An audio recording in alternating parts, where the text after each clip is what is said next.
कभी सोचा है कि कुछ लोग ब्रेकअप से इतनी आसानी से उबर कैसे जाते हैं, जबकि कुछ लोग पूरी तरह बिखर जाते हैं?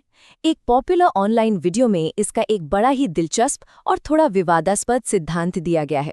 तो चलिए इस साइकोलॉजिकल स्ट्रैटेजी को जरा बारीकी से समझते हैं और देखते हैं कि इसमें क्या कुछ है।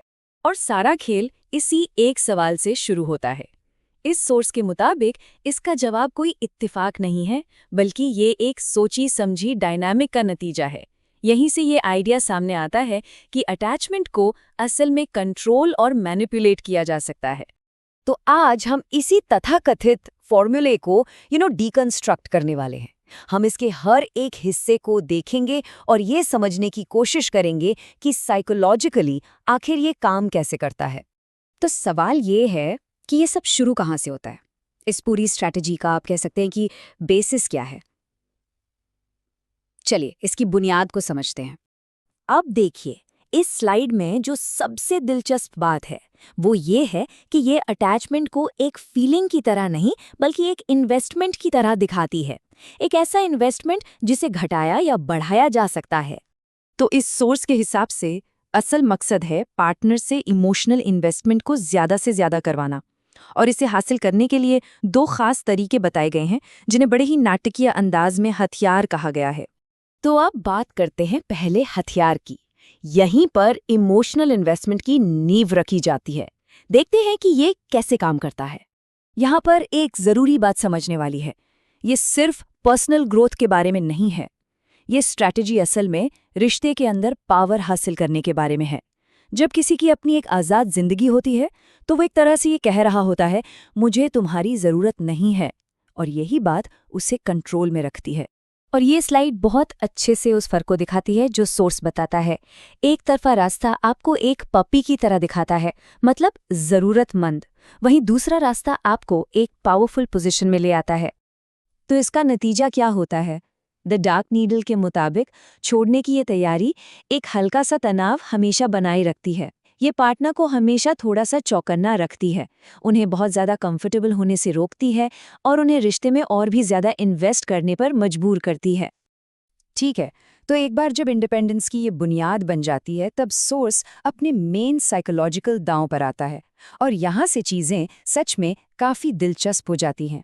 यहाँ एक बहुत ही कंट्रोवर्शियल आइडिया पेश किया गया है कि स्टेबिलिटी यानी स्थिरता बोरिंग होती है। सोर्स का तर्क है कि एक रिश्ते को मूवी स्टोरी जैसा महसूस होना चाहिए, उतार चढ़ाव, ड्रामा और इमोशनल उठापटक से भरपूर। और यही वो चीज़ है जो किसी को यादगार और ज़रूरी बनाती है। ये 3 स्टेप का साइकिल जिसे फिल्म इंडस्ट्री से लिया गया है, पार्टनर को इमोशनली इन्वेस्टेड रखने के लिए एक सीक्रेट फॉर्मूले की तरह पेश किया गया है। अच्छा, ये सब सुनने में तो ठीक है, पर असल दुनिया में ये होता कैसे है? खैर, सोर्स हमें एक पूरी केस स्टडी देता है ताकि हम इस इमोशनल कॉकटेल को एक्शन में देख सकें। तो यहाँ पॉल और लूना की कहानी में हम पूरे साइकिल को देख सकते हैं, एक स्टेबल फेज से लेकर एक जानबूझकर बनाए गए झगड़े तक, और फिर एक बड़े ही फिल्मी अंदाज में सुलह तक। ये सब सिर्फ इसलिए किया गया ताकि उसकी भावनाएं और तेज हों और वो और ज्यादा इन्वेस्टेड महसूस करे। और मामला यहीं नहीं रुकता। सोर्स इस पैटर्न को और बढ़ाने का सुझाव देता है, यहाँ तक कि ब्रेकअप के दौरान किसी और को डेट करने जैसे उदाहरण भी दिए जाते हैं ताकि और भी ज्यादा तगड़ा भूकंप पैदा किया जा सके। इससे पता चलता है कि इमोशनल रिएक्शन को बढ़ाने के लिए ये तरीके कितने सोचे समझे हो सकते हैं। लेकिन कहानी यहीं खत्म नहीं होती। ये स्ट्रैटेजी सिर्फ ड्रामा बनाने के बारे में नहीं है, ये जिम्मेदारी को शिफ्ट करने के बारे में भी है। और यहीं पर इसका असली एंड गेम सामने आता है। तो यहाँ पर जो सबसे बड़ा बदलाव है वो ये है, सुलह की पहल करने वाले से आप सुलह को स्वीकार करने वाले बन जाते हैं। ये एक छोटा लेकिन बहुत ही पावरफुल शिफ्ट है जो आपको पूरी तरह से कंट्रोल में रखता है। और अंत में सब कुछ इसी एक बात पर आकर टिक जाता है। सोर्स का ये आखिरी कोड इस साइकोलॉजिकल फॉर्मूले का असली और सच कहूँ तो काफ़ी डरावना मकसद बताता है।